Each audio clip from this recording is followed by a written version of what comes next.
우리 하나님 말씀 보십니다. 하나님의 말씀은 창세기서 16장 말씀입니다. 1절로 16절까지의 말씀. 16장.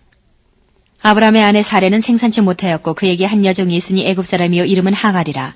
사레가 아브라함에게 이르되 여호와께서 나의 생산을 허락지 아니하셨으니 원컨대 나의 여종과 동침하라. 내가 혹 그로 말미암아 자녀를 얻을까 하노라 하매 아브라함이 사레의 말을 들으니라. 아브라함의 아내 사레가 그 여종 애굽 사람 하갈을 가져 그 남편 아브라함에게 첩으로 준 때는 아브라함이 가나안 땅에 거한 지 10년 후이었더라. 아브라함이 하갈과 동침하더니 하갈이 잉태함에 그가 자기의 잉태함을 깨닫고 그 여주인을 멸시한지라. 사레가 아브라함에게 이르되 나의 받는 유혹은 당신이 받아야 옳도다. 내가 나의 여종을 당신의 품에 두었거늘 그가 자기 잉태함을 깨닫고 나를 멸시하니 당신과 나 사이에 여호와께서 판단하시기를 원하노라. 아브라함이 사레에게 이르되 그대의 여종은 그대의 수중에 있으니 그대의 눈에 좋은 대로 그에게 행하라 하매 사레가 하갈을 학대하였더니 하갈이 사레의 앞에서 도망하였더라. 여호와의 사자가 광야의 샘곁 곧 술길 샘물 곁에서 그를 만나 가로되 사레의 여종 하갈아 내가 어디서 왔으며 어디로 가느냐. 그가 가로되 나는 나의 여주인 사레를 피하여 도망하나이다. 여호와의 사자가 그에게 이르되 내 여주인에게로 돌아가서 그 수하에 복종하라. 여호와의 사자가 또 그에게 이르되 내가 네 자손으로 크게 번성하여 그 수가 많아 셀 수 없게 하리라. 여호와의 사자가 또 그에게 이르되 내가 잉태하였은즉 아들을 낳으리니 그 이름을 이스마엘이라 하라. 이는 여호와께서 내 고통을 들으셨음이니라. 그가 사람 중에 들나귀같이 되리니 그 손이 모든 사람을 치겠고 모든 사람의 손이 그를 칠지며 그가 모든 형제의 동방에서 살리라 하니라. 하갈이 자기에게 이르신 여호와의 이름을 감찰하시는 하나님이라 하였으니 이는 내가 어떻게 여기서 나를 감찰하시는 하나님을 배웠는가 함이라. 이러므로 그 샘을 부엘라 헤로이라 불렀으며 그것이 가데스와 베레 사이에 있더라. 하갈이 아브라함의 아들을 낳음에 아브라함이 하갈에 낳은 그 아들을 이름하여 이스마엘이라 하였더라. 하갈이 아브라함에게 이스마엘을 낳을 때에 아브라함이 86세이었더라. 아멘. 기온이 상승하고 있습니다. 연일 지속되어지는 폭염으로 인해서 여러분들 많이 힘드시죠? 힘내시기 바랍니다. 폭염은 지속되고 있습니다만은 TV에서 보니까 계속해서 스포츠는 중계되어지고 있더라고요. 많은 아마 금액을 지불하고 그런 것들이 중계들이 이루어지게 될 텐데 여러분 그 스포츠 스타들을 보면은 닉네임을 가지고 있는 경우가 많이 있습니다. 특별히 잘 나가는 선수들을 보면은 더더욱 그렇죠. 얼마 전에 동아시안컵이던가요? 거기에서 축구를 하는 우리 여자 축구 대표팀을 보았을 것입니다. 잘 나가는 선수 중에 지소연이라는 선수가 있습니다. 영국에서 뛰고 있는 선수지요. 그 닉네임이 보니까 지메시라고 그렇게 통하고 있더라고요. 아마도 모르긴 몰라도 아마 키가 좀 작은 것 같습니다. 키는 작지만은 발재간이 얼마나 좋은지 그래서 지메시라고 부르는 것 같습니다. 그러니까 그 지메시라는 이름 속에서 그 닉네임 속에서 지소연이 어떠한 선수인가를 보여줍니다. 캡틴이라는 이름을 가졌던 우리 박지성 선수를 기억할 것입니다. 초롱이 이영표, 지금 해설위원으로 있습니다만은 그의 플레이가 굉장히 지혜로웠다는 것을 우리에게 보여주고 있죠. 야구 선수들 중에도 보니까 그런 닉네임들이 많이 있습니다. 몬스터 류현진이 있습니다. 또 보니까 국민타자 하면 역시 홈런킹 이승엽이 있을 수가 있습니다. 야신해서 야구의 신이라고 양준혁을 얘기를 하더라고요. 이렇게 보면 잘 나가는 사람들은 그 잘 나가는 사람들의 닉네임이 있는데 그 닉네임이 그 사람이 어떠한 사람인가를 잘 보여주고 있는 것 같습니다. 그 사람을 잘 설명해 주고 있는 것 같습니다. 여러분 여기 하나님에게도 하나님의 또 다른 이름이 있다는 것을 아십니까? 여러 가지 이름이 있죠. 여호와 샬롬, 하나님은 평강이시다. 하나님은 평강의 하나님이시다라는 것을 우리에게 보여줍니다. 여호와 니시, 하나님은 승리케 하시는 분이시다. 우리에게 승리를 주시는 분이 바로 우리 하나님이신 것을 보여주고 있습니다. 여호와 라파, 하나님은 치료자이시다. 하나님은 우리를 치료하시는 분이신 것을 우리에게 보여주고 있습니다. 네, 여기 오늘 본문 속에서도 보니까 또 다른 여호와의 닉네임, 또 다른 이름이 등장합니다. 그 이름이 뭡니까? 그 이름이 오늘 그 제목이기도 하는데요. 엘로이 하나님이십니다. 엘로이 하나님. 본문 속에서는 감찰하셨다라고 그렇게 얘기를 하셨는데 13절에 보니까 감찰하신 하나님이라고 그렇게 얘기를 하고 있죠. 그 하나님이 바로 엘로이 하나님이십니다. 여기 엘은요 전능하다라는 의미가 있습니다. 그리고 로이는 주목해서 보고 있다라는 의미입니다. 전능하신 그가 나를 주목해서 보고 있습니다. 관심을 가지고 보고 있습니다. 마치 어린아이가 운동장에서 뛰어놀면 그 엄마가 좀 멀리 떨어져 있지만은 그 아이들을 주목해서 보듯이 혹시 아이가 넘어지지는 않을까? 혹시 무슨 일을 당하지는 않을까? 계속해서 주목해서 관심을 가지고 바라보고 있듯이 하나님께서는 그렇게 우리 각 개개인에게 관심을 가지고 주목해서 보고 있다라는 것입니다.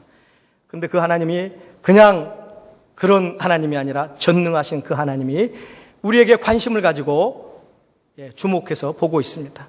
그 하나님이 나를 주목해서 보고 있습니다. 나를 주목해서 보고 있다면 오늘 내가 우리들의 삶이 어떠해야지 되겠습니까?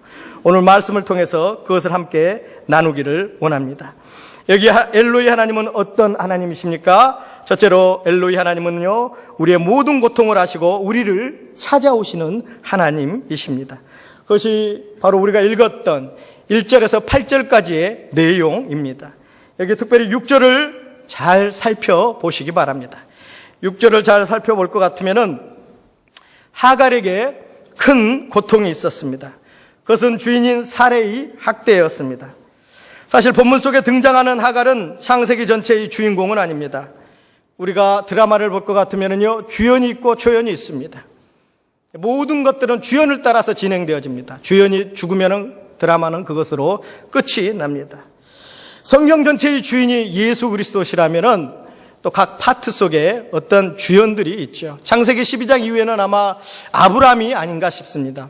계속해서 아브라함이 주연으로 등장을 합니다만은, 그런데 우리가 읽었던 여기 본문 속에서는 적어도 여기 하갈을 주연으로 얘기해도 괜찮을 만큼 하갈이 그 내용의 중심 속에 서 있습니다. 여기 하갈이 하나님을 만나는 장면이 우리에게 보여지고 있습니다. 바로 오늘 본문 속에서. 그래서 오늘 저는 이 본문의 내용을 이 하갈에게 포커스를 맞춰서 한번 살펴보길 원합니다. 여러분, 지금 하갈은요, 주인의 학대를 받고 있습니다. 주인인 사레의 학대를 받고 있는 하갈.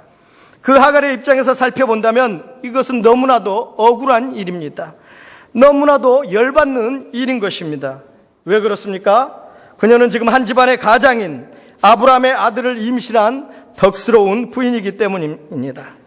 여러분, 그 당시 시대 상황 속에서 부인이 남편의 씨를 잉태하고 출산했다는 것은 대단한 것입니다.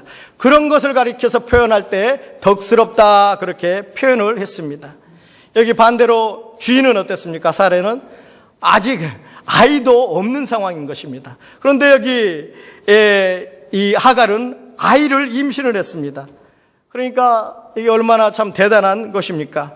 과일이 때를 따라 열매를 맺을 때, 또 곡식이 때를 따라 알곡을 맺을 때 성경에서는 그것을 가리켜서 덕스럽다, 그렇게 표현을 했습니다. 한 집안의 부인이 때를 따라 아이를 임신하고 출산하는 것, 바로 이런 것을 가리켜서 성경 속에서는 그 당시 그 상황 속에서는 덕스럽다, 그런 표현을 했습니다. 그런 의미에서 본다면은 여기 하갈은 덕스러운 아내입니다. 여러분, 그렇다고 하갈이 아브라함을 꼬드겨서 안방을 차지한 것도 아닙니다. 여기 본문 1절과 2절을 잘 보시기 바랍니다. 그녀는 사실 자신의 의지와 관계없이 그저 주인이 시킨 대로 아브라함과 동침을 했습니다. 그리고 그 주인인 아브라함의 아이를 임신했습니다. 사실 근본적인 잘못은 아브라함과 사레에게 있었습니다. 왜냐하면 하나님께서 아브라함에게 아들을 주겠다고 약속을 했는데, 여기 아브라함은 그 하나님의 약속을 잊어버리고 그 하나님의 약속을 붙들지 못하고 마침내 여기 이 하갈에게 들어갔기 때문입니다. 뿐만 아닙니다. 2절에 보면은 뭐라고 얘기를 하고 있습니까? 2절에 보면은 사레가 아브라함에게 이르되 여호와께서 나의 생산을 허락지 아니하였으니 원컨대 나의 여종과 동침하라 말합니다. 여러분, 이 말씀을 생각해 보십시오. 이 얼마나 한심한 이야기입니까? 왜 한심합니까? 누가 지금 나에게 태를 열지 못했다고 얘기를 하고 있습니까? 누가 지금 나에게 이 생산을 허락지 한다고 얘기를 하고 있습니까? 하나님이 생산을 허락지 아니하였다라고 얘기를 하고 있습니다. 하나님이 내 태를 막고 있다면 누구한테 나가야 돼요? 누가 해결을 할 수 있겠습니까? 하나님 앞에 부르짖어야 되는 거 아닙니까?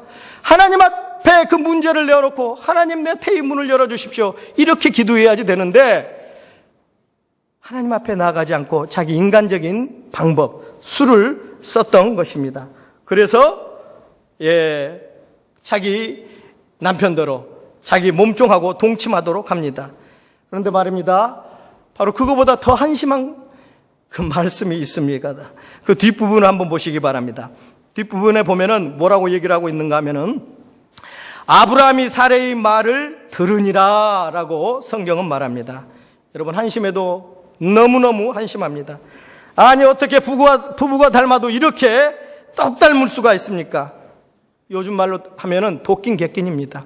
피장파장입니다. 어떻게 닮아도 이렇게 닮을 수가 있습니까? 여자가 그렇게 얘기했으면 남자라도 정신을 차리고 무슨 소리 하는 거야? 하나님께서 우리에게 약속했지 않았느냐? 하나님께서 때를 기다리면 내 몸을 통해서 아이를 준다고 그렇게 약속을 했지 않았느냐? 그렇게 기다리도록 했어야지 되는데 그 여자의 말을 그냥 홀랑 받아가지고 그걸 먹습니다. 그래가지고 지금 그 몸종에게로 들어갔고 마침내 그 몸종에게 지금 임신이 된 상태입니다. 여러분 이것이 우리들의 모습입니다. 남자들의 모습이고요. 그리고 여자들의 모습입니다. 그러니까 어떤 의미에서 부부는 닮는다고 그러는데요. 그러니까 부부가 똑같은 것 같습니다. 사실 우리 가정생활을 봐도 그런 것 같습니다. 제가 제 아내를 봐도 그렇고요. 제 아내가 저를 봐도 그렇겠죠. 어떻게 저럴 수가 있어? 내가 어떻게 저런 여인하고 그렇게 하는데 아마 내 아내도 어떻게 저런 남자가 내 남편이 됐지? 그렇게 생각하고 있는 것 같습니다. 그것이 우리들의 모습이죠. 근데 우리들은 그런 것을 모르고요. 자꾸 아내에게 화살을 돌리고 남편에게 화살을 돌립니다. 아이고 저 인간만 안 만났으면 하는 그러한 생각들이 있습니다. 근데 이것이 우리들의 모습인 것입니다. 우리가 하나님의 말씀에 붙들리지 않을 때 그 누구라도 우리는 넘어질 수밖에 없습니다. 그리고 여러분 기억하시기 바랍니다. 탓을 남에게 돌리지 말고 상대방을 보면서 아이고 저게 내 모습이려니 이렇게 생각할 수 있기를 바랍니다. 저게 나의 모습이다 생각할 때 이해의 폭이 넓어지고요. 수용할 수가 있습니다. 여기 두 사람의 모습이 바로 그런 모습이었습니다. 바로 그러한 잘못된 신앙 행동으로 말미암아 지금 이것 문제가 발생한 것입니다. 여기 다만 하갈은 그들의 요구에 따라 순종했을 뿐이고 이제 아이까지 임신을 해줬는데 여러분 이럴 수가 있습니까? 아무리 자기가 밉다 할지라도 그녀는 지금 이제 그 집에 대를 이을 아들을 생산할 사람입니다. 그런데 그 어미 되는 사람이 이래도 되는 것입니까? 그녀는 너무나도 고통스러웠습니다. 그래서 6절 하반절에 보니까 뭐라고 얘기를 하고 있습니까? 사레가 하갈을 학대하였더니 하갈이 사레 앞에서 도망하였더라 라고 말하고 있습니다. 그렇습니다. 하갈은 도망하였습니다. 어디로 갔습니까? 7절에 보니까 광야의 샘곁 곧 술길이라 말합니다. 저들은 저 허벌판 아무도 살지 않는 죽음의 땅 광야로 도망간 것입니다. 여러분 우리도 때로 이런 경험을 할 수가 있습니다. 우리는 살아가면서 수많은 고통과 역경을 경험하게 됩니다. 남보다 실력이 없어서, 남보다 가진 것이 없기 때문에, 또 남보다 건강하지 못해서 이런 고통을 당할 수도 있습니다. 또 우리는 여러 가지 일들로 인해 내가 남보다 뒤처져 있음을 발견하게 될 때 참으로 고통스럽습니다. 절망에 빠지기 쉽습니다. 특별히 말 못할 상황 가운데 있음에도 불구하고 사람들이 나를 이해하지 못할 때 오히려 조소를 보낼 때 우리는 절망하고 고통하게 됩니다. 그리하여 도망갑니다. 아무도 없는 먼 곳으로 도망을 갑니다. 저 타지로, 저 광산으로, 저 바다로, 저 타국으로, 심지어는 목숨을 끊고 저 세상으로 도망가는 사람도 있습니다. 바로 하갈이 이런 고통을 당하였습니다. 그래서 도망갔습니다. 저 광야 허벌판으로 도망갔던 것입니다. 그런데 여러분 기억하시기 바랍니다. 여기 하나님은 그녀의 모든 고통을 감찰하시고 그 고통 가운데 있는 하갈을 찾아오셨습니다. 7절을 보시기 바랍니다. 7절을 한번 읽어보겠습니다. 7절 시작.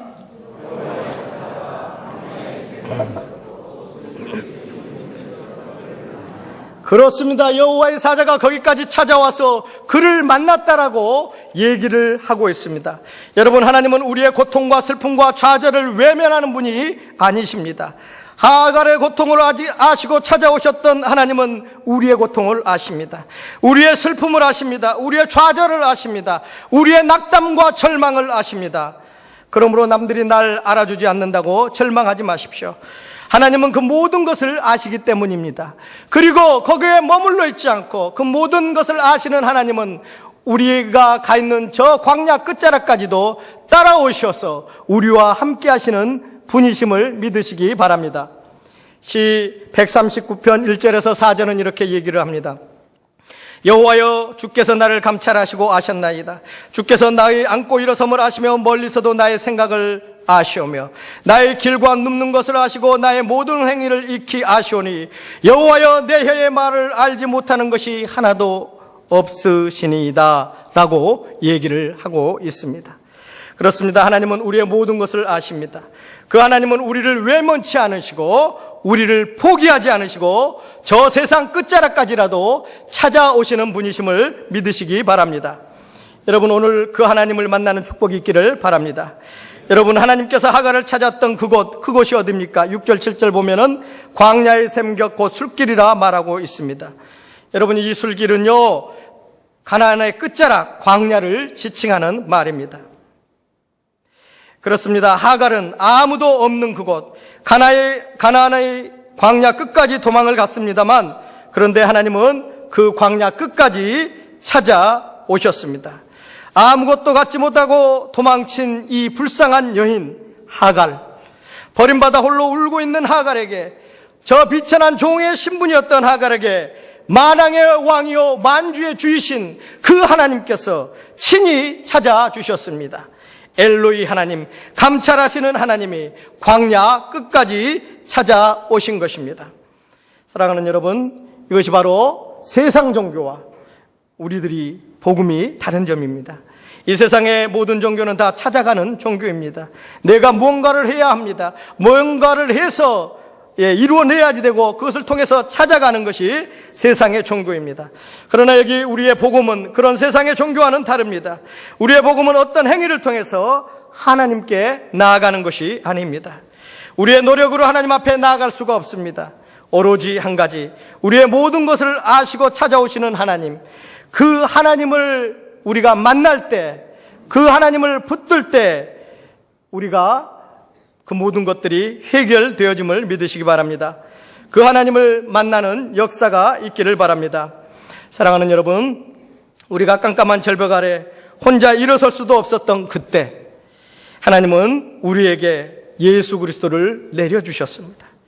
그리고 십자가를 통해서 그 절벽으로부터 올라오도록 우리에게 구원의 길을 열어주셨습니다. 그러므로 이제 누구든지 이 주님만 만나면 구원을 받습니다.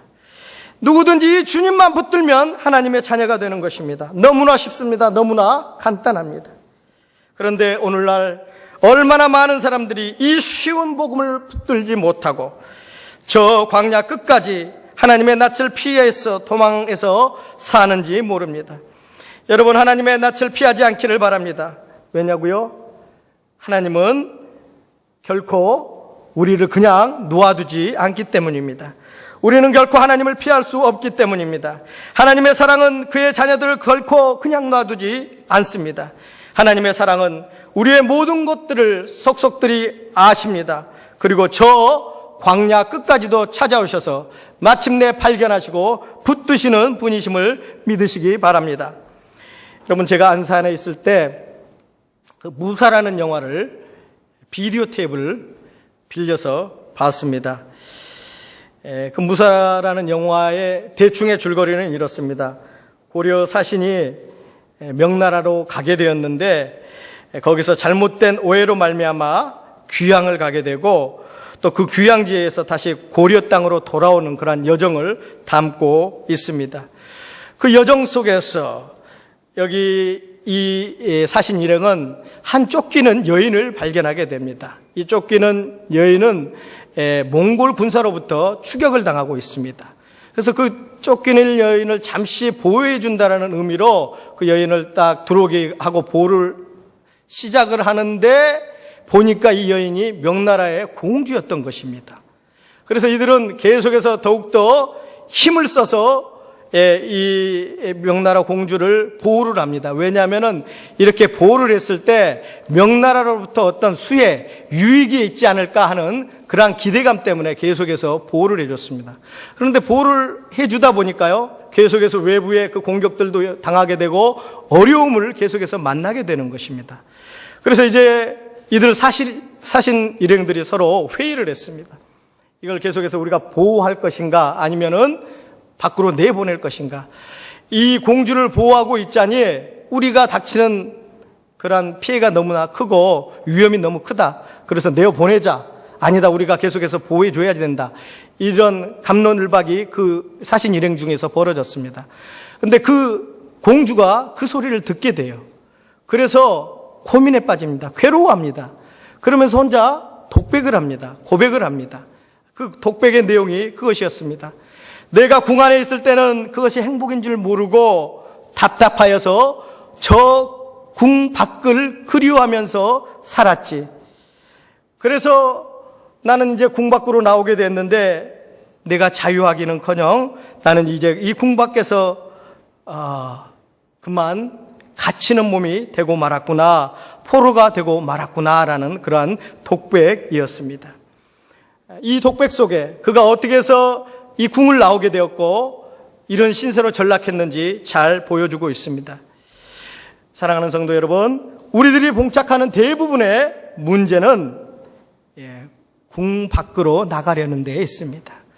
궁궐을 떠나서 하나님을 떠나셔 궁 밖으로 세상으로 나가려는 데에 있습니다. 하나님의 말씀을 떠나서 교회를 떠나서 저 세상 끝으로 향하는 데에 있습니다. 교회 안에 있으면 왠지 내가 이렇게 내 발목이 붙들리는 것 같습니다. 뭔가 자유롭지 못하는 것 같습니다. 그래서 저 세상 밖에서 자유하고 싶어하는 그런 마음들이 있습니다. 이것들이 우리들의 모습입니다. 여러분 혹시 가정 속에서 아이들이 고등학교 때까지 잘 있다가 대학을 가려고 하면 유독 가까운 대학이 있는데 전 멀리 떠나려는 그런 자녀들을 본 적 없습니까? 왜 그렇습니까? 왜요? 이제 좀 엄마의 시선으로부터 벗어나고 싶다는 것입니다. 이 부모님의 시선으로부터 벗어나고 싶다는 것입니다. 왜 그렇습니까?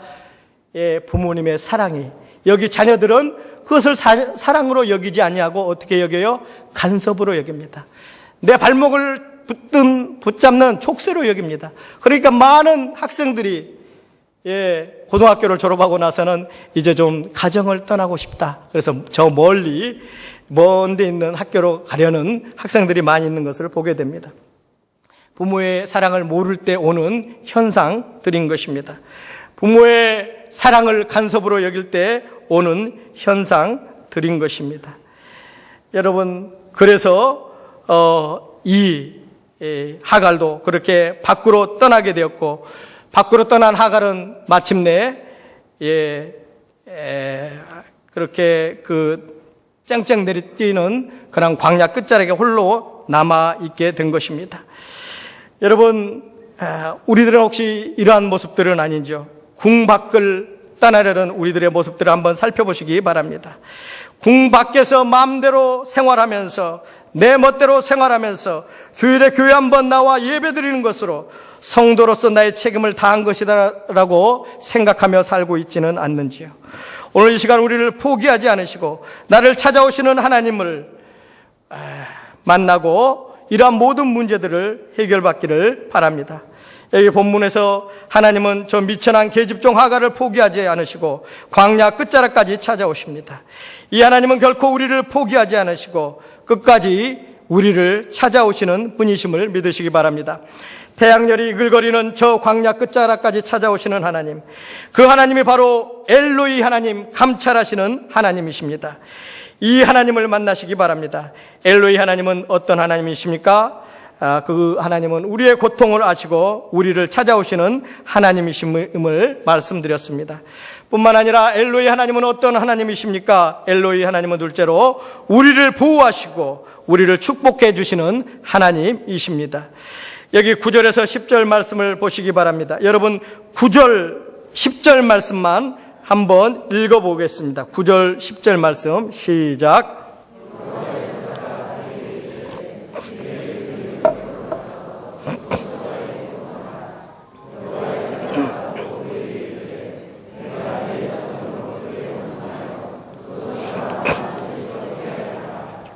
아멘. 뭐라고 얘기를 합니까? 돌아가라는 것입니다. 그런데 여러분 이것이 말이 됩니까? 돌아가면 어떻게 돼요 지금? 그 학대를 피해서 밖으로 나왔는데 돌아가라고 얘기를 합니다. 돌아가면 어떻게 돼요? 이 하갈 입장에서 봤을 때는 돌아가면 죽음을 의미합니다. 돌아가면 죽는다는 것 아닙니까? 지금 큰 사고까지 치고 이렇게 나왔는데 돌아가면은 나의 모든 자존심도 굽히게 되고 또 여러 가지 핍박은 이전보다 더할 것입니다. 그러나 여기 하나님은 돌아가라고 얘기를 합니다. 왜 그렇습니까? 돌아가라 이 소리는 무슨 얘기예요? 걱정하지 마, 내가 있잖아. 내가 너의 보호자가 된다. 내가 너를 지켜주겠다. 바로 그 메시지가 이 안에 있는 것입니다.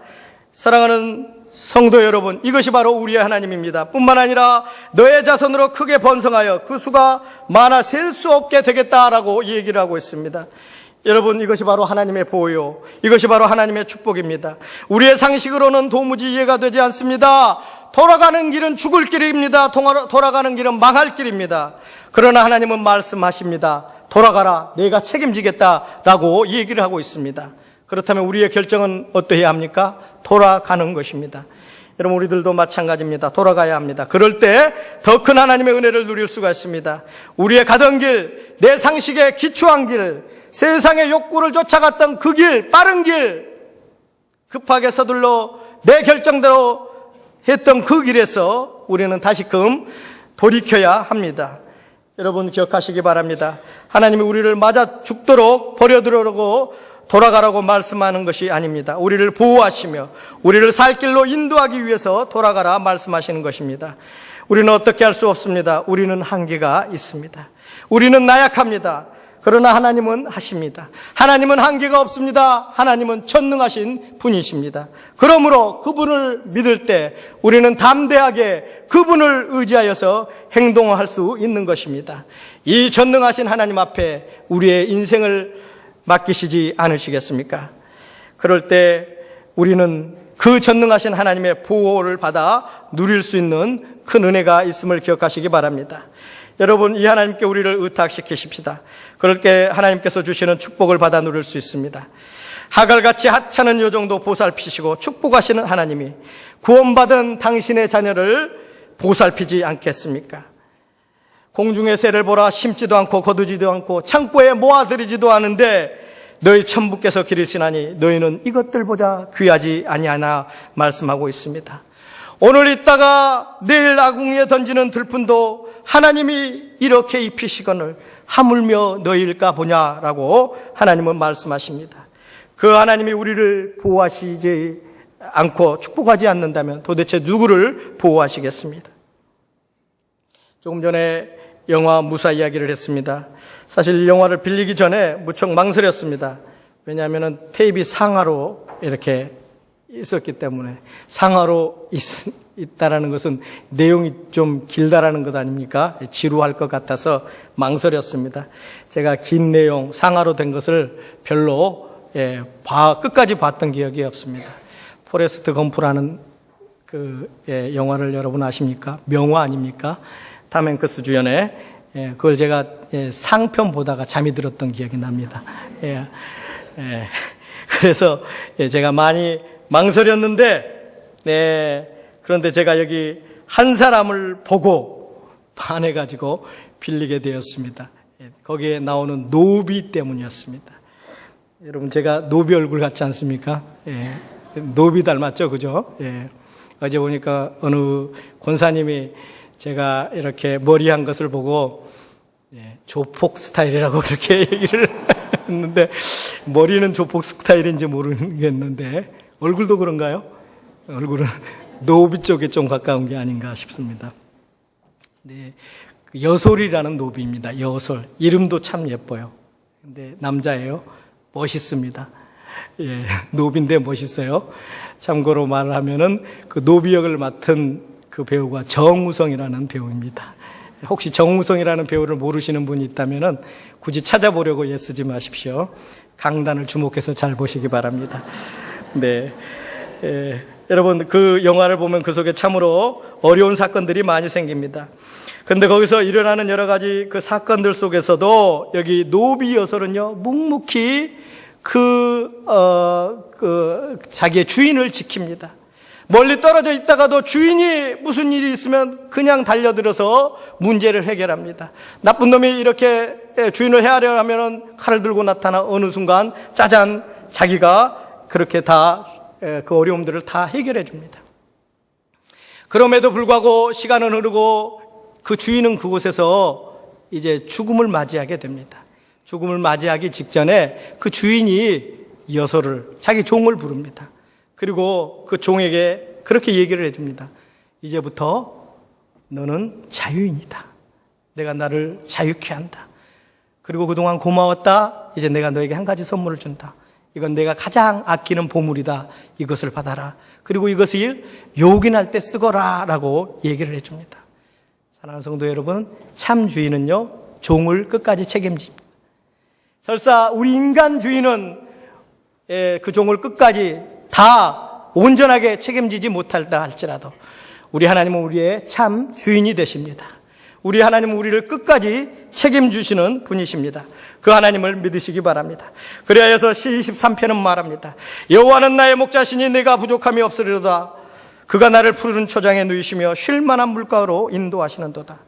내 영혼을 소생시키시고 자기 이름을 위하여 의의 길로 인도하시는도다. 내가 사망의 음침한 골짜기로 다닐지라도 해를 두려워하지 않을 것은 주께서 나와 함께 하심이라. 할렐루야.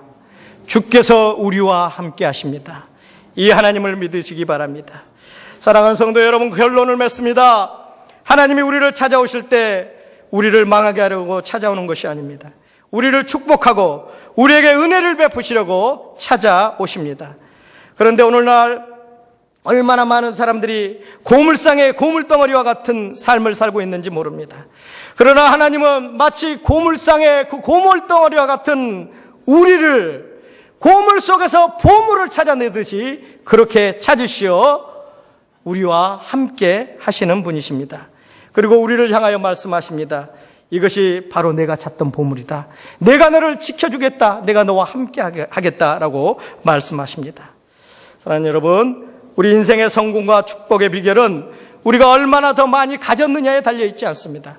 우리가 얼마나 더 많이 버느냐에 달려있지도 않습니다. 우리가 얼마나 더 건강하느냐, 잘생겼느냐, 얼마나 더 많은 존경을 받고 있느냐에 달려있지 않습니다.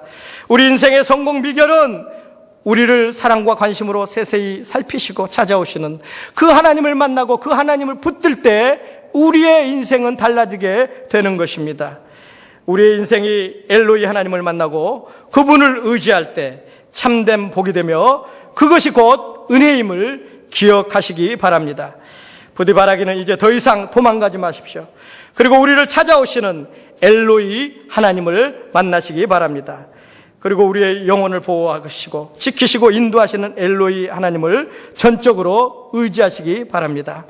우리 모두가 이런 삶을 사심으로 하나님의 은혜 안에 거하는 우리 온 남산교회 성도가 되시기를 주님의 이름으로 축원합니다. 기도하겠습니다.